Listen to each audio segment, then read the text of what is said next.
ബഹുമാനപ്പെട്ട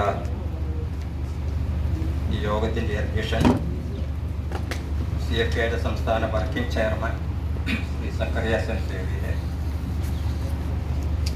ഈ സമ്മേളനത്തിന് സ്വാഗതം പറഞ്ഞ ഇതിൻ്റെ സംഘാടകനും അതുപോലെ തന്നെ കൺസ്യൂമേഴ്സ് ഫെഡറേഷൻ ഓഫ് കേരളയുടെ വൈസ് പ്രസിഡന്റും കൂടിയായ ശ്രീ ഗഫൂർ ടി മുഹമ്മദ് ഹാജി,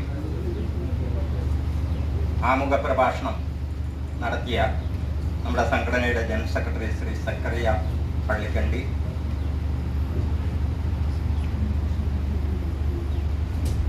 നമ്മുടെ ഈ സംഘടനയുടെ മുൻ ട്രഷറർ സാബിറ AE, അതുപോലെ ജില്ലാ നേതാക്കളൊക്കെ എത്തിയിട്ടുണ്ട്. വിവിധ ജില്ലകളിൽ നിന്ന് പങ്കെടുക്കുന്ന ജില്ലാ സംസ്ഥാന നേതാക്കളുണ്ട്, പ്രവർത്തകരുണ്ട്. ഇവിടെ ആമുഖ പ്രഭാഷകനും സ്വാഗത പ്രാസംഗികനും സൂചിപ്പിച്ചതുപോലെ നമ്മുടെ സംസ്ഥാന സമ്മേളനം 16ാമത് സംസ്ഥാന സമ്മേളനം 2026 ഫെബ്രുവരി മാസം അല്ലെങ്കിൽ മാർച്ച് മാസം ആദ്യം നടത്തേണ്ടതായിട്ടുള്ളതിനാൽ അതിന് മുന്നോടിയായിട്ട് എല്ലാ ജില്ലകളിലും നമ്മുടെ ജില്ലാ സമ്മേളനങ്ങളും സെമിനാറുകളും അതുപോലെ തന്നെ ഭരണസമിതി തെരഞ്ഞെടുപ്പൊക്കെ നടത്തി നമ്മൾ മുന്നോട്ട് പോകുന്ന ഒരു സാഹചര്യത്തിലാണ് തൃശ്ശൂർ ജില്ലയിലും ഇത്തരത്തിലുള്ള ഒരു പരിപാടി നമ്മൾ സംഘടിപ്പിക്കാൻ കാരണമായത്. നേരത്തെ ഇവിടെ സൂചിപ്പിച്ചു, എല്ലാ ജില്ലകൾക്കും നമ്മൾ നിർദ്ദേശം കൊടുക്കാറുണ്ട്.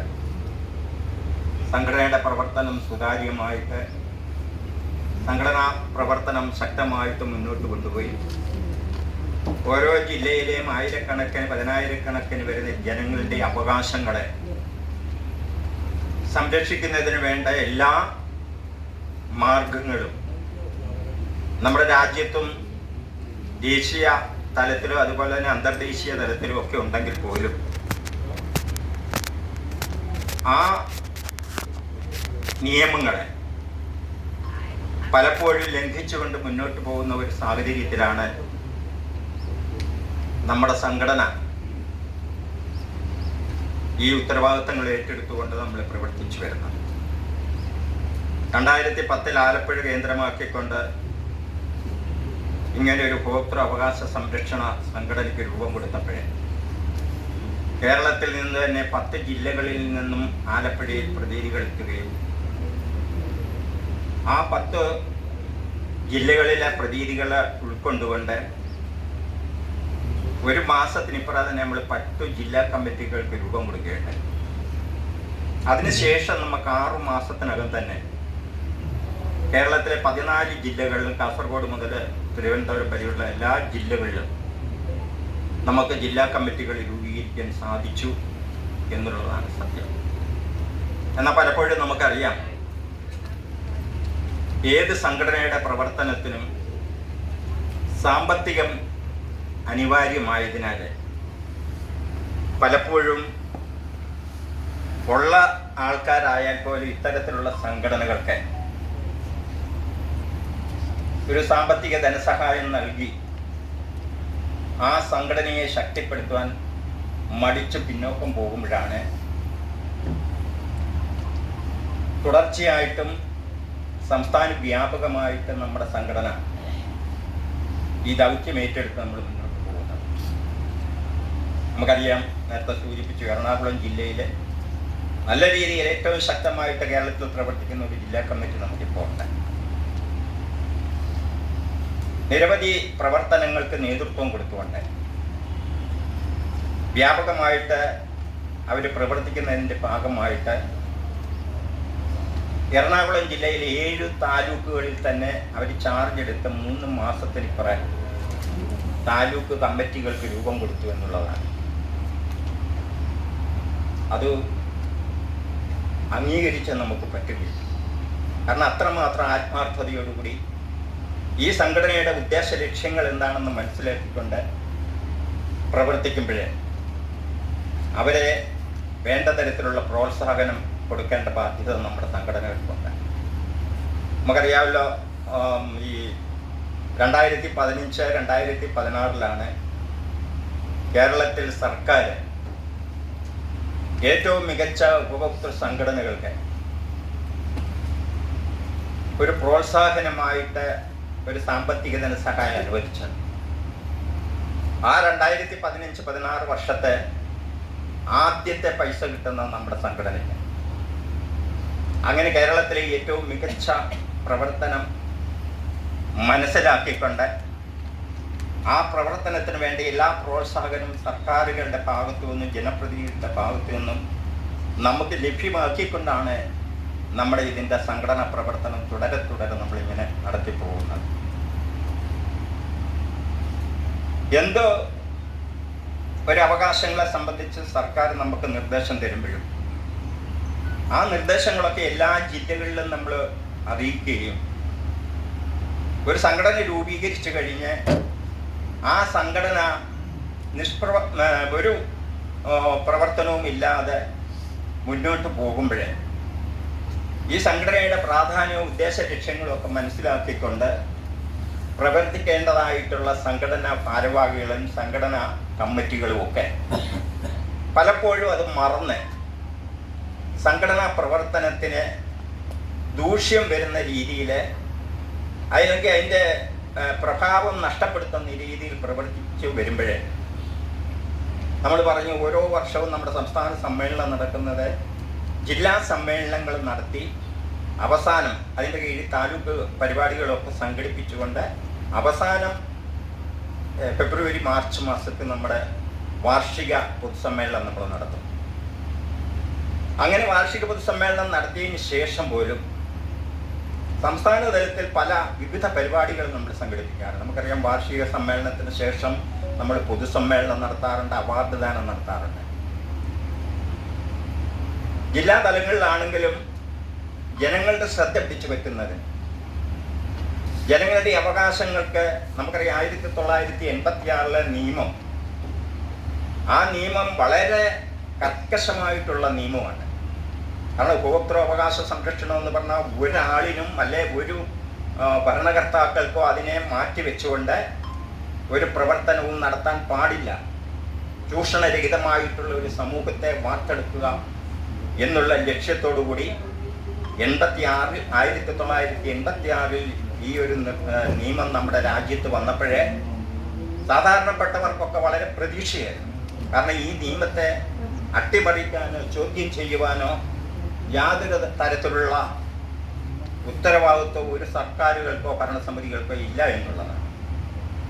പക്ഷേ നമ്മുടെ അജ്ഞത കാരണം നമ്മുടെ ജനങ്ങൾ, നമുക്കറിയാമല്ലോ, മലയാളികളെ സംബന്ധിച്ച് വിദ്യാഭ്യാസ മേഖലകളിൽ മറ്റു മേഖലകളിലെല്ലാം ഏറ്റവും മുന്നിൽ നിൽക്കുന്ന നമ്മുടെ മലയാളികളെ സംബന്ധിച്ച് ഉപഭോക്തൃ രംഗത്തെ ചൂഷണത്തിന് വിധേയമാകുന്നത് നമ്മളിലുള്ള അറിവില്ലായ്മ കാരണമാണ് പലപ്പോഴും അത് ഉണ്ടാകുന്നത്. എന്ന് പറഞ്ഞാൽ ചൂഷണരഹിതമായിട്ടുള്ള ഒരു സമൂഹത്തെ വാർത്തെടുക്കുവാനായിട്ട് നമ്മുടെ സർക്കാരുകൾക്ക് ഈ നിയമം ബാധകമാകുമ്പോൾ ആ സർക്കാരുകൾ, അതാര് ഭരിച്ചാലും ശരി, ആ സർക്കാരുകൾ അത് മറന്നുകൊണ്ട് ഉപഭോക്തൃ ചൂഷണം ചെയ്യുന്നവർക്ക് സപ്പോർട്ട് ചെയ്തുകൊണ്ട് പ്രവർത്തിക്കുമ്പോൾ അതിനെതിരെ ചോദ്യം ചെയ്ത് അതിനെതിരെ പ്രതികരിച്ചുകൊണ്ട് സാധാരണപ്പെട്ട ജനങ്ങളുടെ അവകാശങ്ങളെ സംരക്ഷിച്ചു കൊടുക്കുക എന്നുള്ള ലക്ഷ്യത്തോടെയാണ് 2010 നമ്മുടെ സംഘടന പ്രവർത്തിക്കുന്നത്.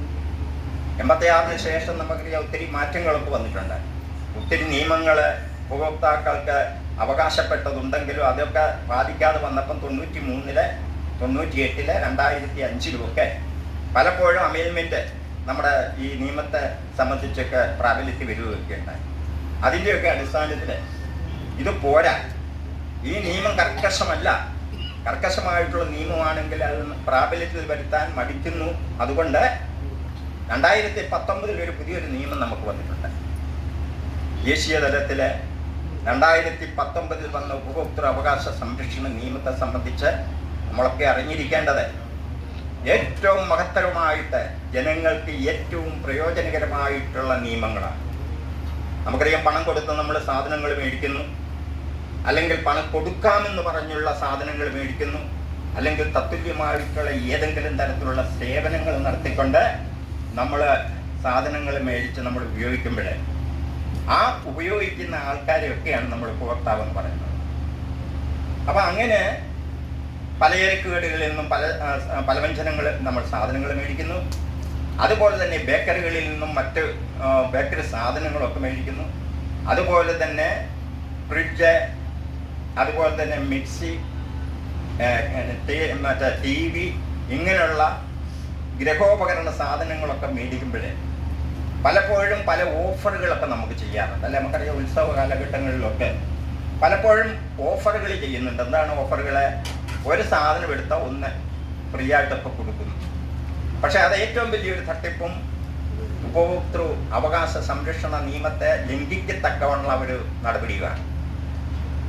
ഒരു സാധനം എടുക്കുമ്പം ഒരു സാധനം ഫ്രീ കൊടുക്കുന്നു എന്ന് പറയുമ്പോൾ ഒന്ന്, ഇത് പഴകിയ സാധനങ്ങളായിരിക്കും. അതല്ലെങ്കിൽ ഈ യഥാർത്ഥ സാധനത്തിൻ്റെ വില കൂട്ടിക്കൊണ്ട് അത് ഒരു സാധനം കൂടെ കൊടുത്തുകൊണ്ട് ഈ രണ്ട് സാധനത്തിൻ്റെ വില ടാർഗറ്റ് ചെയ്താണ് നമ്മൾ ചൂഷണം ചെയ്യുന്നത്. അതുപോലെ നമുക്കറിയാം പലപ്പോഴും ഉത്സവകാലങ്ങളിലൊക്കെ ഈ ജവളിക്കടകളിലൊക്കെ നമുക്കറിയാം പഴകിയ സാധനങ്ങൾ, അതായത് കാലിയാക്കൽ, വിറ്റഴിക്കൽ എന്നും പറഞ്ഞൊരു സംവിധാനമുണ്ട് നമ്മുടെ രാജ്യത്ത്, നമ്മുടെ സംസ്ഥാനത്ത്, നമ്മുടെ ജില്ലകളിൽ, നമ്മുടെ താലൂക്കുകളിലൊക്കെ കാലിയാക്കൽ വിൽപ്പന ബിസിനസ് എന്ന് പറയുന്ന ഒരു സംവിധാനമുണ്ട്. അപ്പം ഇതൊക്കെ തീർച്ചയായിട്ടും നമ്മളെ ചൂഷണം ചെയ്തുകൊണ്ട് നമ്മളതിലൊക്കെ വീഴുന്നു എന്നുള്ളതാണ്. കാരണം രണ്ട് സാധനം നമുക്ക് കിട്ടില്ല, ഒരെണ്ണത്തിൻ്റെ വില കൊടുത്തു കഴിഞ്ഞാൽ നമുക്ക് രണ്ട് സാധനം കിട്ടുമെന്നുള്ള ആ ഒരു അഭിമാനത്തിൻ്റെ ഒക്കെ പുറത്ത് നമ്മൾ ഓടിച്ചെന്ന് നമ്മുടെ കയ്യിൽ ഇല്ലെങ്കിലും കള്ളക്കടം മേടിച്ച് നമ്മൾ സാധനം മേടിക്കുന്നു. പക്ഷെ അത് നമ്മൾ അതിനകത്ത് ചൂഷണത്തിന് വിധേയരാകുകയാണ്. പിന്നെ പലപ്പോഴും നമുക്കറിയാം സാധനങ്ങൾ മേടിക്കുമ്പോൾ അറിയാൻ മേലാത്തവരോട് പ്രത്യേകം പറയുന്നതെന്ന് വെച്ചാൽ നമ്മൾ പലപ്പോഴും ഗൃഹോപകരണ സാധനങ്ങളൊക്കെ മേടിക്കുമ്പോഴും പല തട്ടിപ്പുകൾ നമുക്കുണ്ടാകുന്നുണ്ട്. ഉദാഹരണമായിട്ട് നമ്മളൊരു ഫ്രിഡ്ജ് മേടിച്ചു. ആ ഫ്രിഡ്ജ് മേടിച്ചു കഴിഞ്ഞാൽ അതിന് ഗ്യാരണ്ടി, വാറണ്ടി എന്നുള്ള ഒരു പീരീഡ് ഉണ്ട്. എന്താണ് ഗ്യാരണ്ടി? ഗ്യാരണ്ടി എന്ന് പറയുമ്പോൾ എന്താണ്? നമുക്കറിയാം 5 വർഷത്തെ ഗ്യാരണ്ടിക്ക് നമുക്കൊരു ഫ്രിഡ്ജ് തരുന്ന ഒരു സാധനം. ഈ 5 വർഷത്തിനുള്ളിൽ ആ സാധനത്തിന് ഏതെങ്കിലും തരത്തിൽ കേടുപാടുകൾ സംഭവിച്ചാൽ ആ കേടുപാടുകളെ തീർത്ത് തരണം എന്നുള്ളതല്ല, മറിച്ച് ആ സാധനം മാറ്റി ഉപഭോക്താവിന് പുതിയ സാധനം കൊടുക്കണം. അതാണ് ഗ്യാരണ്ടി. 5 വർഷത്തെ ഗ്യാരണ്ടി എന്ന് പറയുന്ന ഏത് സാധനം നമ്മൾ മേടിച്ചാലും ആ ഗ്യാരണ്ടി പീരീഡിലെ നമുക്ക് ഏതെങ്കിലും നമ്മൾ മേടിക്കുന്ന സാധനത്തിന് കേടുപാടുകൾ സംഭവിച്ചാൽ അതിൽ മാറ്റി പുതിയത് കൊടുക്കണമെന്നാണ് നിയമം. പക്ഷെ പലപ്പോഴും അങ്ങനെയൊന്നും പല കടക്കാരും ചെയ്യുന്നില്ല. പക്ഷെ അതിൻ്റെയൊക്കെ അടിസ്ഥാനത്തിൽ നമ്മൾ കോടതികളെയൊക്കെ സമീപിക്കുകയും അതുപോലെ തന്നെ ഉപഭോക്തൃ അവകാശ കോടതികളെയൊക്കെ സമീപിച്ചുകൊണ്ട് അതിലൊരു മാറ്റം വരുത്തിയപ്പോഴേ കേരളത്തിലെയും ദേശീയ തലത്തിലെയും വ്യാപാരി വ്യവസായികളെ ഒരു മാറ്റം വരുത്തുകയുണ്ടായി. എന്താണ്? ഏത് സാധനം മേടിച്ചാലും ഗ്യാരണ്ടി എന്നുള്ള അതൊന്ന് മാറ്റി, ഗ്യാരണ്ടി മാറ്റിക്കൊണ്ട് അവർ പിന്നെ അത് വാറണ്ടി എന്നുള്ള പീരീഡാക്കി മാറ്റി. വാറണ്ടി എന്ന് പറഞ്ഞാൽ എന്താണ് അറിയാം നിങ്ങൾക്ക്? വാറണ്ടി എന്ന് പറയുമ്പോൾ ഈ പറഞ്ഞ ഏതെങ്കിലും സാധനങ്ങൾ നമ്മൾ മേടിച്ചു കഴിഞ്ഞാൽ 5 വർഷമോ 10 വർഷമോ, നമുക്കറിയാലോ ഈ ഫ്രിഡ്ജൊക്കെ മേടിക്കുമ്പോൾ 10 വർഷത്തെ വാറണ്ടി പറയുന്നുണ്ട്. പക്ഷേ ഈ 10 വർഷവും വാറണ്ടി എന്ന് പറഞ്ഞു കഴിഞ്ഞാൽ കേടുപാട് സംഭവിച്ചാൽ ഫ്രീ സർവീസ്, ഒരു പൈസ പോലും മേടിക്കാതെ അത് നന്നാക്കി കൊടുക്കണമെന്നും നിർബന്ധമായിട്ടും പറയുന്നുണ്ട്.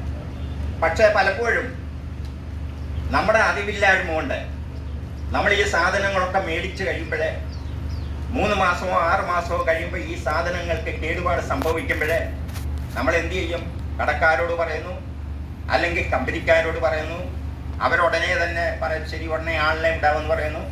ആള് വന്ന് ആ കേടുപാടുകളെ മാറ്റിക്കഴിഞ്ഞ് പോയി കഴിഞ്ഞാൽ വീണ്ടും ഒരു 6 മാസമോ 1 വർഷമോ കഴിഞ്ഞ് വീണ്ടും ഈ സാധനത്തിന് കേടുപാട് സംഭവിച്ചു കഴിയുമ്പോൾ വീണ്ടും നമ്മൾ അവരെ വിളിക്കുന്നു. അവർ വിളിച്ചു കഴിഞ്ഞാൽ അവർ പറയുന്നൊരു വാക്കുണ്ട്, എന്താണ്? ഫ്രീ ആയിട്ട് നന്നാക്കില്ല, അതിന് സർവീസ് ചാർജ് കൊടുക്കണമെന്ന് പറയും. അത് നിയമവിരുദ്ധമാണ്. എത്ര വർഷത്തെ വാറണ്ടി നമുക്ക് പറയുന്നുണ്ടെങ്കിലും അത്രയും വർഷത്തെ വാറണ്ടി ആ സാധനത്തിൻ്റെ കേടുപാടുകൾ മാറ്റി ഉപഭോക്താക്കൾക്ക് അവരുടെ അവകാശം സംരക്ഷിച്ചു കൊടുക്കണമെന്ന് നമ്മുടെ നിയമത്തിൽ കർക്കശമായിട്ട് പറയുന്നുണ്ട്. പക്ഷെ നമ്മൾ പലപ്പോഴും അത് ചെയ്യുന്നില്ലെന്നുള്ളതാണ്. നമ്മൾ ചെയ്യുമ്പോൾ ചോദിക്കുമ്പോൾ പോലും തന്നെ അവർ പറയുന്നത് അത് അങ്ങനെയൊന്നുമല്ല, അത് ഒരു വർഷം ഞങ്ങൾ ഒരു പ്രാവശ്യം ചെയ്ത് പിന്നെ അവന് സർവീസ് ചാർജ് കൊടുക്കണം. കർക്കശമായിട്ട് നമ്മളൊരു സംഘടനയുടെ ഒരാളെന്ന നിലയിൽ നമുക്കൊരു ഐഡൻറ്റിറ്റി കാർഡ് തരുന്നുണ്ട്. നമ്മൾ ആ ഐഡൻറ്റിറ്റി കാർഡ് ഉപയോഗിച്ചുകൊണ്ട് നമ്മൾ ഈ കടക്കാരോടോ കമ്പനിക്കാരോടോ നമ്മൾ പറയും ഞാൻ ഇന്നയാളാണ്, ഞാൻ പറയുന്ന ഒന്ന് നമ്മൾ പരീക്ഷിച്ചു നോക്കണം. ഞാൻ ഇന്നയാളാണ്, ഇന്ന സംഘടനയുടെ ആളാണ്, ഞാൻ മേടിച്ച സാധനം കേടുപാടുകളെ മാറ്റി തന്നില്ലെങ്കിൽ നിങ്ങൾക്കെതിരെ ഞങ്ങൾ നടപടിയെടുക്കും. ആ നടപടി എടുക്കുവാനായിട്ട് നമുക്കൊരു കോടതിയുണ്ട്. അറിയോ നിങ്ങൾക്ക് കോടതിയുടെ പേര്? ഉപഭോക്തൃ കോടതി. ഉപഭോക്തൃ കോടതി. ആ കോടതി തർക്ക പരിഹാര ഫോറം എന്ന് പറയും മലയാളത്തിലെ. നമ്മുടെ ഉപഭോക്തൃ തർക്ക പരിഹാര ഫോറം ഏതെങ്കിലും തരത്തിലൊരു ഉപഭോക്താവിന് സാധനങ്ങൾ മേടിച്ച് ചൂഷണം ചെയ്താൽ ആ കമ്പനിക്കും കച്ചവടക്കാർക്കുമെതിരെ യാതൊരു തരത്തിലുള്ള ഫീസും ഇല്ലാതെ നമുക്ക് ഉപഭോക്തൃ ഫോറത്തിനെ സമീപിക്കും. നമുക്ക് ഇവിടെ ഉണ്ട്, തൃശ്ശൂർ ജില്ലയിലുണ്ട്. ഉപഭോക്തൃ ഫോറത്തിനെ സമീപിക്കുമ്പോഴേ നമുക്ക് വലിയ ഭാരിച്ച ഉത്തരവാദിത്തങ്ങൾ നമുക്കൊന്നുമില്ല. എന്താണെന്നറിയാമോ? നമ്മൾ ഏത് സാധനം നമ്മൾ കടയിൽ നിന്ന് വാങ്ങിയാലും, ഏത് സാധനം നമ്മൾ കടയിൽ നിന്ന് മേടിച്ചാലും ആ സാധനത്തിന് നിർബന്ധമായിട്ട് ബില്ല് മേടിക്കണം. നമുക്ക് കോടതി സബ്മിറ്റ് ചെയ്യുമ്പോൾ നമ്മളെ കൊടുക്കേണ്ട ഒരേ ഒരു എവിഡൻസ് എന്ന് പറയുന്നത് ഈ ബില്ല്, സാധനം മേടിച്ചു അതിന് ഇത്ര രൂപ വസൂലാക്കി എന്നുള്ള ഒരു നിർബന്ധമായിട്ടുള്ള ഒരു ബില്ല്, ആ ബില്ല് നമ്മൾ മേടിച്ചിരിക്കണം. ആ ബില്ലുണ്ടെങ്കിൽ മാത്രം നമുക്ക് ഏതെങ്കിലും ഒരു ഫോറത്തെ സമീപിക്കാനോ ആ ഫോറത്തിൽ ചെന്ന് അനുകൂലമായിട്ടുള്ള ഒരു വിധി നമുക്ക് നേടിയെടുക്കണമെങ്കിലും നിർബന്ധമായിട്ടും സാധനങ്ങളുടെ ബില്ല് നമ്മൾ മേടിക്കണം. ഇനി മാത്രമാണോ? ഇപ്പം നമ്മൾ പറഞ്ഞു വാറണ്ടി പീരീഡിന് മുമ്പ് കേടുപാട് സംഭവിച്ച് അവർ നന്നാക്കി തരുന്നില്ല എന്ന് നമ്മൾ പരാതി കൊടുക്കുമ്പോഴേ ആ സാധനത്തിന്റെ ബില്ലിന്റെ കൂട്ടത്തിൽ എന്ത് ചെയ്യണം? നമ്മൾ ഈ സാധനത്തിന്റെ വാറണ്ടി ഗ്യാരണ്ടി പറയുന്നില്ലേ, വാറണ്ടി, ആ വാറണ്ടിയുടെ ആ പേപ്പറിന്റെ ഒരു കോപ്പിയും കൂടെ നമ്മൾ സബ്മിറ്റ് ചെയ്തിട്ട് ഒരു വെള്ള പേപ്പറിൽ ഒരു പരാതി എഴുതി, എതിർ കക്ഷിക്കെതിരെ പരാതി എഴുതി, മേടിക്കുന്ന നമ്മുടെ പേരും എഴുതി, അതിൻ്റെ സത്യാവസ്ഥയൊക്കെ നിജപ്പെടുത്തിക്കൊണ്ട് ഒരു വെള്ള പേപ്പറിൽ ഒരു പരാതി എഴുതി APL അല്ലെങ്കിൽ BPL അതിൻ്റെ താഴെ അന്യോജന കാർഡിനൊന്നും 10 പൈസയുടെ ഒരു ചെലവുമില്ലാതെ നമുക്ക് നഷ്ടപരിഹാരം ഉൾപ്പെടെ നമുക്ക് കോടതിയിൽ നിന്നും മേടിക്കാൻ നമുക്ക് അവകാശമുണ്ട്. ആ അവകാശം സംരക്ഷിച്ച് തരുവാൻ വേണ്ടിയാണ് ഇതുപോലുള്ള ജില്ലാ ഉപഭോക്തൃ ഫോറങ്ങളുള്ളത്. ഉപഭോക്താക്കളുടെ അവകാശങ്ങളെ സംരക്ഷിച്ച് കിട്ടുന്നതിന് വേണ്ടി ഉപഭോക്തൃ ഫോറങ്ങൾ നമ്മളെ ജില്ലകളിലൊക്കെ സ്ഥാപിക്കുന്നത് അതിനാണ്. പക്ഷേ ആ ഫോറത്തിൻ്റെ വിധി നമുക്കറിയാം, ഉപഭോക്താക്കൾക്ക് 95-96% അനുകൂലമായിരിക്കും. 4%, 5% അത് അനുകൂലമല്ലാതെ വരുന്നത് നമ്മൾ കൊടുക്കുന്ന പരാതി സത്യസന്ധമല്ല എന്ന് കണ്ടാൽ, സത്യസന്ധമല്ലെന്ന് കണ്ടാൽ അത് അല്ലെങ്കിൽ ആ കടക്കാരെയോ അല്ലെങ്കിൽ അത് തന്ന ആളിനെയോ നമ്മൾ മാനഭംഗപ്പെടുത്താനോ അല്ലെങ്കിൽ നാണം കെടുത്താനോ വേണ്ടി ചെയ്യുകയാണെങ്കിൽ ഈ പരാതി കൊടുക്കുന്നവർക്കെതിരെ നടപടി വരും. അതാണ് ഈ പ്രത്യേകത. അപ്പം ഇത് എത്ര ലക്ഷം രൂപ വരെ നമുക്കൊരു ജില്ലാ ഫോറത്തിൽ നമുക്ക് നേടിയെടുക്കാൻ പറ്റുമെന്നറിയാമോ? നമുക്കറിയാം, നമുക്ക് നഷ്ടപരിഹാരം നമ്മുടെ സാധനത്തിൻ്റെ മുടക്ക് മുതൽ ഉൾപ്പെടെ ആ സാധനത്തിൻ്റെ ഇൻട്രസ്റ്റ് വരെ ഉപഭോക്തൃ ഫോറത്തിൽ നിന്ന് നമുക്ക് നേടിയെടുക്കുവാൻ നമുക്ക് സാധിക്കും. അതിന് ഒരു ജില്ലാ കമ്മിറ്റിയൊക്കെ വന്നു കഴിഞ്ഞാൽ ആ ജില്ലാ കമ്മിറ്റി നമ്മുടെ കളക്ടറെ മുഖാന്തരം ഡിസ്ട്രിക്ട് സപ്ലൈ ഓഫീസറെ, അതുപോലെ തന്നെ vigilance committee, GST specialisation committee, ഇങ്ങനെയുള്ള കമ്മിറ്റികളിലെല്ലാം നമ്മൾ ഉൾപ്പെടുത്തുന്നുണ്ട്. വിജിലൻസ് കമ്മിറ്റി എന്ന് പറഞ്ഞാൽ അഴിമതി രഹിതമായിട്ട് അഴിമതി ആര് നടത്തിയാലും ആ അഴിമതിക്കെതിരെ ശക്തമായിട്ടുള്ള നിലപാട് DYSPയുടെ നേതൃത്വത്തിലുള്ളപ്പോൾ ആ DYSPയുടെ നേതൃത്വത്തിലുള്ള കമ്മിറ്റി നമ്മുടെ സംഘടനയുടെ പ്രതിനിധികളെ നമ്മൾ ഉൾപ്പെടുത്തുന്നുണ്ട്. അതിൻ്റെയൊക്കെ അടിസ്ഥാനത്തിൽ പല ജില്ലകളിൽ നിന്ന് നമ്മളെ വിളിച്ച് ചോദിക്കും, നമ്മുടെ അവിടുത്തെ സംഘാടകരുടെ പേര് നമ്മൾ കൊടുക്കുക. കാരണം പൊതുപ്രവർത്തകരായിട്ട്, പിന്നെ ഈ സംഗതിയെ പറ്റി കുറച്ചൊക്കെ അറിവുള്ള ആൾക്കാരായിരിക്കണം. അങ്ങനെയുള്ള ആൾക്കാരുടെ പേരും ഫോൺ നമ്പരും ഒക്കെ കൊടുത്തു കഴിയുമ്പം ഗസറ്റിൽ കൂടി ഡിക്ലെയർ ചെയ്യുന്ന, അല്ലെങ്കിൽ കളക്ടറുടെ നേതൃത്വത്തിൽ ഡിക്ലെയർ ചെയ്യുന്ന കമ്മിറ്റിയിൽ നമ്മുടെ സംഘടനകളുടെ പ്രതിനിധികളുണ്ട്. അപ്പോൾ പല ജില്ലകളിലും ഉണ്ട്. ഇപ്പം നമ്മുടെ ഇവിടെ ഉണ്ട്. നമ്മുടെ തൃശ്ശൂർ ജില്ലയിലും വിജിലൻസ് കമ്മിറ്റിയിൽ ആളുണ്ട്. അത് നമ്മൾ ആര് കൊടുത്തിട്ടാ? വിജിലൻസ് കമ്മിറ്റിയിൽ നമ്മൾ ആള് കൊടുത്തത് സംസ്ഥാന ചെയർമാൻ നാമനിർദ്ദേശം ചെയ്യണം. എറണാകുളത്തുണ്ട്, കോട്ടയത്തുണ്ട്, ആലപ്പുഴയിലുണ്ട്, കൊല്ലത്തുണ്ട്, തിരുവനന്തപുരം അല്ല കാസർഗോഡുണ്ട്, കണ്ണൂരുണ്ട്, കോഴിക്കോടുണ്ട്. അപ്പൊ ഇത് നമ്മുടെ ഇങ്ങനത്തെ ഒരു സംഘടന ഉണ്ടെന്ന് കളക്ടർക്കും ബന്ധപ്പെട്ട ഡിപ്പാർട്ട്മെന്റുകൾക്കും മനസ്സിലാക്കി കഴിഞ്ഞാൽ, അവരത് മനസ്സിലാക്കിയാൽ നമ്മൾ ഒരു സ്ഥാപനത്തിലും ചെല്ലേണ്ട. അപ്പൊ എന്നെ പോലെയുള്ള ആൾക്കാർക്ക് ആലപ്പുഴയിൽ ഏത് കമ്മിറ്റിയിലും ഉണ്ടെങ്കിൽ ഞാനൊരു പേപ്പറിൽ കൊണ്ട് കുറിച്ചു കൊടുത്തിട്ടല്ല എന്നെ എടുക്കുന്നത്. മറിച്ച് ഈ സംഘടന 24 മണിക്കൂറും നമ്മുടെ ഉപഭോക്താക്കളുടെ അവകാശങ്ങളെ സംരക്ഷിക്കുന്നതിനും അഴിമതിക്കെതിരെ പോരാടുകയും ചെയ്യുന്ന, അല്ലെങ്കിൽ GST സംബന്ധിച്ച് നമുക്കറിയാം. നമുക്കറിയാം ഇപ്പം പുതിയ GST വന്നിട്ടുണ്ടല്ലേ. GSTയിൽ ഒത്തിരി മാറ്റങ്ങൾ വന്നിരിക്കും. ഇപ്പോഴേ GSTയിൽ വന്ന മാറ്റങ്ങളെ നമ്മൾ ചോദിക്കുന്ന ഒരു ചോദ്യമാണ്, GSTയിൽ വന്ന മാറ്റം നമുക്ക് ഉപകാരപ്രദമായിട്ടുണ്ടോ എന്നുള്ളൊരു ചോദ്യമാണ്. GSTയിൽ ഒത്തിരി നമുക്കറിയാം 18% ഉണ്ടായിരുന്ന പല സാധനങ്ങൾക്കും 5% കുറച്ചിട്ടുണ്ട്. അപ്പൊ ഈ GST തരുമ്പോൾ നമുക്ക് നിർബന്ധമായിട്ട് നമുക്ക് ബില്ല്, ഇപ്പൊ നമുക്കറിയാം ഹോട്ടലിലൊക്കെ കയറുമ്പോഴും GST ഈടാക്കുന്നുണ്ട് നമ്മളിൽ നിന്ന്, അല്ലേ? അപ്പൊ ഈ GST ഈടാക്കുമ്പോൾ പഴയ GSTയും പുതിയ GSTയും കൂടെ നമ്മൾ താരതമ്യം ചെയ്യണം. അങ്ങനെ ചെയ്യണം എന്ന് ഈ നിയമത്തിൽ പറയുന്നുണ്ട്. GST നിയമത്തിൽ പറയുന്നുണ്ട്. നമുക്കൊരു ഉപഭോക്താവിന് അറിയുവാനുള്ള അവകാശം. പഴയ GST 18% ആണെങ്കിൽ 18% ഒരു വട മേടിച്ചാൽ 10 രൂപയുടെ വടക്ക് 18% കൂടെ കൂട്ടി ഇത്ര രൂപ നമ്മുടെ ഇന്ന് വസൂലാക്കുന്നുണ്ട്, അല്ലേ? ഇനി മാത്രമല്ല, അങ്ങനെ എഴുതി വെക്കണമെന്നുണ്ട് എല്ലാ കടകളിലും. GST രജിസ്ട്രേഷനുള്ള എല്ലാ കടകളിലും സാധനത്തിന്റെ യഥാർത്ഥ വില എഴുതി വെക്കണം. അത് എഴുതി വെച്ചില്ലെങ്കിൽ നമുക്കതിൽ ഇടപെടാം. നമ്മുടെ സംഘടനയ്ക്ക് ഇടപെടാം. നമ്മുടെ സംഘടനയ്ക്ക് ഇടപെടുമ്പോഴത്തേക്ക് ചിലപ്പം ഹോട്ടലുകാർ ചോദിക്കും, നിങ്ങൾ ആരാ ഇത് ചോദിക്കുന്നതാ, അല്ലേ? നിങ്ങൾ ആരാണ് ഇത് ചോദിക്കാൻ? ഇവിടെ വില നിലവാര പട്ടിക ഞങ്ങൾ ചോദിക്കും. ഞങ്ങൾക്ക് ചോദിക്കാനുള്ള അവകാശമുണ്ട്. അതുകൊണ്ട് നിങ്ങൾ എഴുതി വെച്ചില്ലെങ്കിൽ 10 ദിവസത്തിനകം നിങ്ങൾക്കെതിരെ നടപടി എടുക്കുമെന്ന് പറഞ്ഞാൽ മതി. ഇനി വേണ്ട, നമ്മുടെ ഈ ഐഡന്റിറ്റി കാർഡ്, ഈ ഇവിടെ തന്നിരിക്കുന്ന ഐഡന്റിറ്റി കാർഡ് നമ്മൾക്ക് കാണിച്ചാൽ മതി, ഞാൻ ഇന്ന സംഘടനയിലാണ്. അത് ചെയ്തില്ലെങ്കിൽ നമ്മൾ മാന്യമായിട്ട് നമുക്ക് ഏത് കാര്യത്തിലും ഇടപെടണം, അല്ലെ? നമ്മളൊരു ഹോട്ടലിൽ കയറി, അല്ലെങ്കിൽ ഒരു കടയിൽ കയറി, പലചരക്ക് കടയിലൊക്കെ കയറി, ജൗളിക്കട കയറി നമ്മൾ സാധനങ്ങൾ മേടിക്കുമ്പോഴേ ഓരോ സാധനത്തിൻ്റെയും വില നിജപ്പെടുത്തണം. ഓരോ ഉപഭോക്താവിനും കാണണമെന്ന് നിയമമുണ്ട്.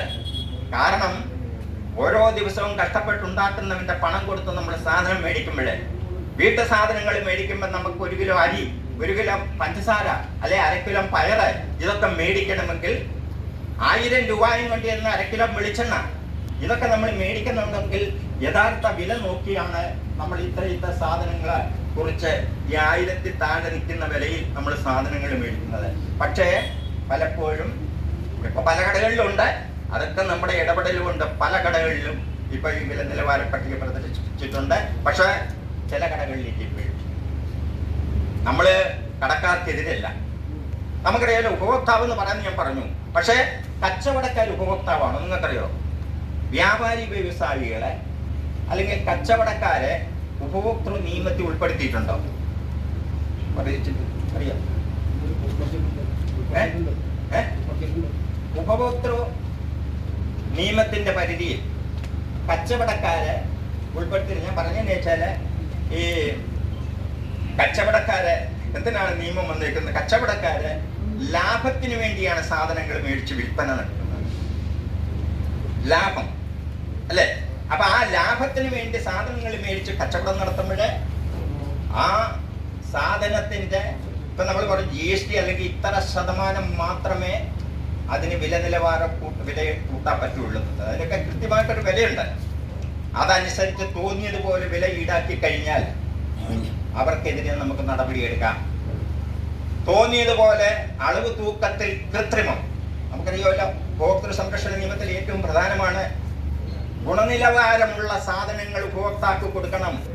ആരോഗ്യകരമായിട്ടുള്ള സാധനങ്ങൾ ഉപഭോക്താക്കൾക്ക് കൊടുത്ത് അവരുടെ ആരോഗ്യം സംരക്ഷിക്കണം. മാത്രമല്ല നമ്മൾ കൊടുക്കുന്ന സാധനത്തിൻ്റെ യഥാർത്ഥത്തിലുള്ള അളവ് തൂക്കം നമുക്ക് കിട്ടണം. തൂക്കം ത്രാസിലൊക്കെ നമ്മൾ പണ്ടൊക്കെ, ഇപ്പം നമ്മൾ ഇലക്ട്രോണിക് ത്രാസ് വന്നു, പണ്ടത്തെ ത്രാസിലൊക്കെ നമ്മൾ പഞ്ചാരയൊക്കെ 1 കിലോ ഒക്കെ മേടിച്ച് കഴിയുമ്പോൾ അവരൊരു പേപ്പറിൽ കുമ്പിളൊക്കെ കുത്തി ത്രാസ് ഇപ്പുറത്തെ ഇട്ടേച്ച് ഈ സാധനം ഇപ്പുറത്തെ ത്രാസിലേക്ക് ഒരൊറ്റ ഇടിയില്ല. അപ്പോൾ ഈ ത്രാസ് താഴോട്ട് വരുമ്പോൾ ഇമാരതങ്ങ് എടുക്കും. പക്ഷെ അത് നിശ്ചലമാക്കണം. അപ്പോഴാണ് നമ്മളവിടെ ചൂഷണം അനുഭവിച്ചിട്ടുണ്ടോ എന്ന് നമ്മൾ അറിയുന്നത്. അത് നിശ്ചലമായിട്ട് ഇരിക്കുമ്പോൾ പഞ്ചസാരയുടെ അല്ലെങ്കിൽ ആപ്പിൾ മേടിച്ച ആപ്പിളൊക്കെ ഇങ്ങനെ മേളിൽ നിൽക്കും. പക്ഷെ അത് താഴോട്ട് വീഴുമ്പോഴത്തേക്ക് അവരെടുക്കുകയാണ് ഈ സാധനം. അവിടെ ചൂഷണം അനുഭവപ്പെടുകയാണ്. ഇതിനെതിരെയൊക്കെ അളവ് തൂക്കത്തിൽ കൃത്രിമം, അതുപോലെ തന്നെ യഥാർത്ഥ വില, ഇതിൻ്റെയൊക്കെ ഇടപെടൽ നടത്തി കോടതിയിൽ നിന്ന് പോലും അനുകൂലമായിട്ടുള്ള വിധികളെ നേടിയെടുത്തത് നമ്മുടെ സംഘടനയാണ്. നമുക്കറിയാം പലപ്പോഴും ഈ മെഡിക്കൽ സ്റ്റോറിൽ നിന്നും ഗുളികകൾ മേടിക്കുമ്പോൾ അല്ലെങ്കിൽ കച്ചവട ഈ സാരികള് തുണിത്തരങ്ങളൊക്കെ മേടിക്കുമ്പോൾ ഈ ബില്ലിന്റെ അടിയിൽ ഒരു വാക്ക് എഴുതാറുണ്ട് അല്ലേ? എന്താണ്? വിറ്റ സാധനങ്ങളെ തിരിച്ചെടുക്കുകയല്ല. നിങ്ങൾ പോയിട്ട് ഇപ്പോൾ ഉണ്ടോന്ന് നിങ്ങളെ ബില്ലുകളിൽ ഉണ്ടെങ്കിൽ പറയണം, പിടിക്കണം. നിങ്ങൾ ഏതെങ്കിലും ഒരു കടകളിൽ ചെന്ന് സാധനം മേടിച്ച് ബില്ല് മേടിക്കുമ്പോഴേ NB ഇട്ടിട്ട് വിറ്റ സാധനങ്ങൾ തിരിച്ചെടുക്കുകയില്ല എന്നുള്ള വാചകം ഇപ്പോൾ ഉണ്ടോ എന്ന് നോക്കണം. ഇല്ല, നമ്മുടെ ഇടപെടൽ അങ്ങനെ ചെയ്യാൻ പാടില്ല. നമുക്കിഷ്ടമില്ലാത്ത സാധനങ്ങൾ മേടിച്ചു കഴിഞ്ഞ് തിരിച്ചു കൊണ്ട് കൊടുക്കുമ്പോഴേ അത് തിരിച്ച് എടുക്കണം. അവന് പുതിയ സാധനം വേണേൽ പുതിയ സാധനം കൊടുക്കണം. അതല്ല പൈസയാണെങ്കിൽ പൈസ തിരികെ കൊടുക്കണമെന്ന് നിയമമുണ്ട്. അതിലേക്ക് അടിസ്ഥാനത്തിൽ ഒത്തിരി ആൾക്കാരെ നമ്മൾ പിടിച്ചിട്ടുണ്ട്, ഇഷ്ടംപോലെ ആൾക്കാരെ നമ്മൾ പിടിച്ചിട്ടുണ്ട്. അവർ നമ്മുടെ മെമ്പർഷിപ്പ് എടുത്തിട്ടുണ്ട്, കച്ചവടക്കാർ. പക്ഷെ നമ്മൾ മെമ്പർഷിപ്പ് കൊടുക്കുന്ന ഒരു കാര്യം പറഞ്ഞിട്ടാണ്, നിങ്ങൾ നടത്തുന്ന തോന്നിവാസത്തിൽ അല്ലെങ്കിൽ നിങ്ങൾ നടത്തുന്ന അഴിമതിക്കെതിരെ ഒരു കാരണവശാലും നിങ്ങൾക്ക് കൂട്ടുണ്ടാകില്ല. കാരണം നമ്മൾ ഉപഭോക്താക്കളുടെ ഭാഗത്ത് നിന്ന് നമ്മൾ പ്രവർത്തിക്കുന്ന പ്രസ്ഥാനമാണ്. ആ പ്രവർത്തിക്കുന്നത് കൊണ്ടാണ് സർക്കാരുകൾ നമുക്കൊരു അംഗീകാരം നൽകുന്നത്. സർക്കാരുകൾ പറഞ്ഞിരിക്കുന്നത്, നമുക്ക് ഒരു നിർദ്ദേശം ചെയ്ത് എന്താണ്, ഉപഭോക്താക്കളെ സംരക്ഷിക്കുവാൻ സർക്കാരുകൾക്കും ജനപ്രതിനിധികൾക്കും പരിമിതിയുണ്ട്. അപ്പൊ പരിമിതി എന്ന് പറഞ്ഞാൽ എന്താണ്? നമ്മളിപ്പോൾ ഒരു ഇലക്ഷനിൽ നിൽക്കുമ്പോൾ ആരാണ് കാശ് കൊടുക്കുന്ന ആ സ്ഥാനാർത്ഥിക്ക്? വമ്പന്മാരായിട്ടുള്ള കച്ചവടക്കാരാ കെട്ടിവെക്കാൻ കാശ് കൊടുക്കുന്നത് അല്ലേ? കെട്ടിവെക്കാൻ കാശ് കൊടുക്കുന്നത് വൻപന്മാരായിട്ടുള്ള വലിയ വലിയ മുതലാളിമാരായിട്ടുള്ള കച്ചവടക്കാർ കെട്ടിവെക്കാൻ പൈസ കൊടുക്കുമ്പോൾ അവർക്കെതിരെ ചോദ്യം ചെയ്യുവാൻ ഈ കച്ചവടക്കാർക്ക് പറ്റില്ല. അത് ശരിയാണ്. ഒരു വശത്ത് നമ്മളെ സംരക്ഷിക്കുമ്പോൾ മറുവശത്തെ അവരെ അകത്താക്കാനുള്ള പരിപാടി അവർ ചെയ്യില്ല. അപ്പോൾ അവർ ചെയ്തിരിക്കുന്നത് എന്താണ്? നമ്മുടെ സംഘടനയോടാണ് പറഞ്ഞിരിക്കുന്നത്, എന്താണ്, നിങ്ങളുടെ സംഘടനയ്ക്ക് മാത്രമേ ഉപഭോക്താക്കളുടെ അവകാശങ്ങളെ സംരക്ഷിക്കാൻ സാധ്യമാവുള്ളൂ. അതുകൊണ്ട് അവരുടെ അവകാശങ്ങളെ സംരക്ഷിക്കുന്നതിന് വേണ്ടി നിങ്ങൾ ആ ഉത്തരവാദിത്വം ഏറ്റെടുക്കണം. ആ ഉത്തരവാദിത്വം ഏറ്റെടുത്ത് സാധാരണപ്പെട്ടവന്റെ, പാവപ്പെട്ടവന്റെ, പണക്കാരന്റെ നമുക്ക് തുല്യതയില്ലാതെ എല്ലാവരും തുല്യരായിട്ട് കണ്ടുകൊണ്ട് നിഷേധിക്കപ്പെടുന്ന അവകാശങ്ങളെ സംരക്ഷിച്ചു കൊടുക്കുക എന്നുള്ള ഉത്തരവാദിത്വം ഏറ്റെടുത്താണ് നമ്മളെ സംഘടന പ്രവർത്തിക്കുന്നത്. അതുകൊണ്ടൊക്കെ തന്നെ ഗ്രാമപ്രദേശങ്ങളിലും പട്ടണ പ്രദേശങ്ങളിലും ഒക്കെ ധാരാളം നൂറുകണക്കിന് ആൾക്കാർ നമ്മുടെ സംഘടനയിൽ പ്രവർത്തിക്കുന്നുണ്ട്. നിഷേധിക്കപ്പെടുന്ന അവകാശങ്ങൾ അത് ഉപഭോക്തൃ രംഗത്തായാലും ശരി, മനുഷ്യാവകാശ പൗരാവകാശ രംഗത്തൊക്കെ ആയാലും ശരി, നമ്മുടെ സംഘടന എല്ലാ കാര്യത്തിലും ഇടപെട്ട് ന്യായമായിട്ടുള്ള അവകാശങ്ങൾ സംരക്ഷിച്ചു കൊടുക്കുവാനായിട്ട് നമ്മൾ പ്രതിജ്ഞാബദ്ധരാണ്. അതിൻ്റെയൊക്കെ അടിസ്ഥാനത്തിൽ നൂറുകണക്കിന് ആൾക്കാർ, എനിക്കറിയാം ഇവിടെ തന്നെ തൃശ്ശൂർ തന്നെ 100-200 മെമ്പർമാർ നമുക്കുള്ളതാണ്. പക്ഷെ ഒന്നുണ്ട്, സംഘടനയിൽ നിൽക്കുന്നവർ തന്നെ അഴിമതിയും ചൂഷണവും നടത്തിയാൽ സംഘടന വിരുദ്ധ പ്രവൃത്തി നടത്തിയാൽ അത് ചെയർമാൻ ഉൾപ്പെടെയാണ്. ഞാൻ പറഞ്ഞു, ഞാൻ ഉൾപ്പെടെ എല്ലാവർക്കും ബാധകമാണ്. സംഘടനയിൽ നിന്ന് സംഘടനാ വിരുദ്ധ പ്രവർത്തനമോ അച്ചടക്ക ലംഘനമോ അല്ലെങ്കിൽ മറ്റേ സ്വാർത്ഥ താല്പര്യത്തിന് വേണ്ടിയൊക്കെയുള്ള പ്രവർത്തനം നടത്തി സംഘടനയും നേതൃത്വത്തെയും മോശപ്പെടുത്തുവാൻ ആര് ശ്രമിച്ചാലും, സംഘടനയിൽ നിന്ന് പ്രവർത്തിച്ചാൽ അവർക്കെതിരെ അച്ചടക്ക നടപടി ഉണ്ടാകും. അതിന് ഇവിടെ ജനറൽ സെക്രട്ടറി ഇവിടെ നേരത്തെ സൂചിപ്പിക്കുകയുണ്ടായി. അതാരെന്നില്ല, ആര് ആ രീതിയിൽ കാണിച്ചാലും ഒരു ഉത്തരവാദിത്വം ഏറ്റെടുക്കുമ്പോൾ ഞാൻ ജനങ്ങൾക്ക് വേണ്ടി സംരക്ഷകനാണ്. ഞാൻ ജനങ്ങളുടെ പ്രശ്നങ്ങൾ ഏറ്റെടുത്ത് അവരുടെ അവകാശങ്ങളെ സംരക്ഷിച്ചു കൊടുക്കാൻ ബാധ്യസ്ഥരായിട്ടുള്ള ഞാൻ ആ സംഘടനയ്ക്കകത്ത് നിന്നുകൊണ്ട് ജനങ്ങളെ തെറ്റിദ്ധരിപ്പിച്ചുകൊണ്ട് ഈ സംഘടനയിൽ വന്നുകൊണ്ട് കുറെ ആൾക്കാരുമായിട്ട് കൂട്ടുകൂടിക്കൊണ്ട് സംഘടനയെ മോശപ്പെടുത്താനോ സംഘടന വിരുദ്ധ പ്രവർത്തനം നടത്തുവാനോ ഒരു തരത്തിൽ ഇനി അനുവദിക്കില്ല. നടന്നിട്ടുണ്ട്, ഇനി അനുവദിക്കില്ല. അത് ഞങ്ങൾ കൂട്ടായിട്ടുള്ള തീരുമാനം എടുത്തിട്ടുണ്ടെന്നുള്ളത്. അതാരുമായിക്കോട്ടെ. നമ്മൾ എത്രയോ പ്രാവശ്യം പറയും നമ്മൾ ഓരോ പരിപാടികൾ സംഘടിപ്പിക്കണം, ചെവിക്കൊള്ളില്ല. ഞാനൊരു ചെയർമാനായിട്ട് 15 വർഷം കഴിഞ്ഞിരിക്കുക, ഈ സംഘടനയുടെ സ്ഥാപക നേതാവും കൂടിയാണ്. എനിക്ക് യാതൊരു തരത്തിലുള്ള അഹംഭാവമോ അല്ലെങ്കിൽ മറ്റു ഭാവ വ്യത്യാസം ഒന്നും എനിക്കില്ല. ഞാൻ ഓരോ മെമ്പേഴ്സിനെയും, പുതിയതായിട്ട് വരുന്ന മെമ്പേഴ്സിനെയും നമ്മൾ നമ്മുടെ കൂടപ്പറപ്പായിട്ട് നമ്മുടെ ആൾക്കാരായിട്ട് കണ്ടുകൊണ്ട് അവർക്ക് വേണ്ട സംവിധാനം ചെയ്തു കൊടുക്കുന്ന. പിന്നെ സാമ്പത്തിക ക്രമക്കേട് നമുക്ക് നടത്താൻ പറ്റുമോ? നിങ്ങളൊന്ന് ആലോചിച്ചെങ്കിൽ നമ്മൾക്ക് സാമ്പത്തികം, ഒരു തരത്തിലുള്ള സാമ്പത്തികവും നമ്മളെ മേടിക്കുന്നില്ലെന്നുള്ള, മറിച്ച് നമുക്ക് മെമ്പർഷിപ്പിൽ കൂടെ കിട്ടുന്ന തുച്ഛമായിട്ടുള്ള ഒരു വരുമാനമാണ് നമുക്കുള്ളത്. അതൊന്നിനുമില്ല. ഒരു മെമ്പർഷിപ്പ് ഇപ്പോൾ പുതിയ മോഡൽ നമുക്ക് അടിക്കണം 100 രൂപയാകുന്നുണ്ട്. അപ്പൊ 250 രൂപ കൊടുത്ത് മെമ്പർഷിപ്പ് മേടിച്ചാൽ അതിൽ നിന്ന് ആര് സാമ്പത്തിക ക്രമക്കേട് നടത്താനാ?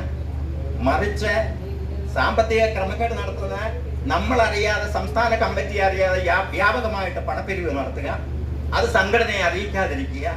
അങ്ങനെ അറിയിക്കാതൊക്കെ ഇരുന്ന് കഴിഞ്ഞ് നമ്മൾ അറിഞ്ഞാൽ അവർക്കെതിരെ നമ്മൾ നടപടിയെടുക്കും. അപ്പൊ സംഘടനാ വിരുദ്ധമായിട്ടുള്ള പ്രവർത്തനം ചെയർമാൻ നടത്തിയാൽ നിങ്ങളോട് ഞാൻ ആവശ്യപ്പെടുക, ചെയർമാന്റെ ഭാഗത്തു നിന്ന് തെറ്റുണ്ടെങ്കിൽ നിങ്ങൾ അവിടെ വെച്ച് ആ സ്പോട്ടി വെച്ച് പറയണം.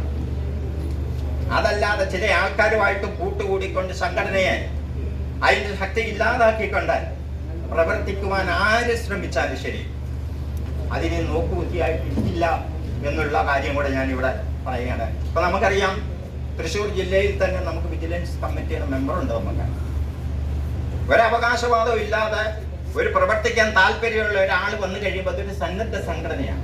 ഇത് രാഷ്ട്രീയ സംഘടനയല്ല, അല്ലെങ്കിൽ സ്റ്റെപ്പ് വളർന്നിട്ട് അവർക്ക് സ്ഥാനം കൊടുക്കുന്ന ഒരു സംഘടനയല്ല.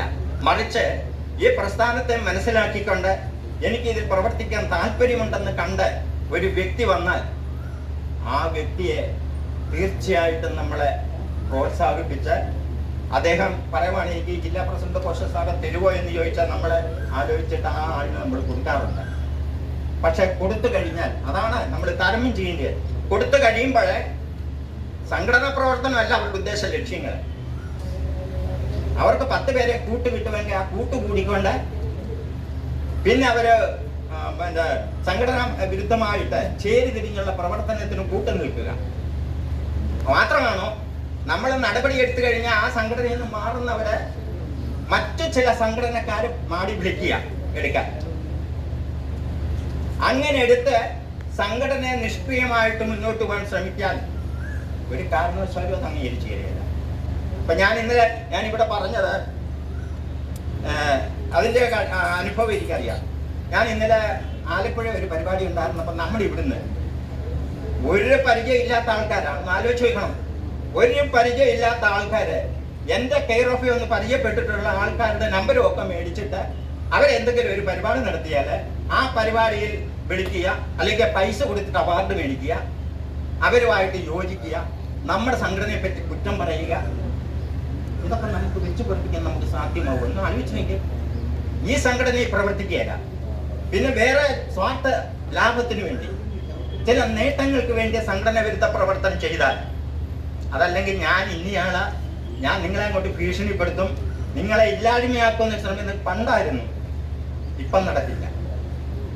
ഇപ്പൊ എല്ലാ സംവിധാനത്തോടും കൂടി ഞങ്ങൾ സ്റ്റേറ്റ് കമ്മിറ്റി തീരുമാനം എടുത്തിട്ടുണ്ട്. തെറ്റുകുറ്റങ്ങളുണ്ട് അവിടെ വെച്ച് പറയുക, അത് തിരുത്തണം.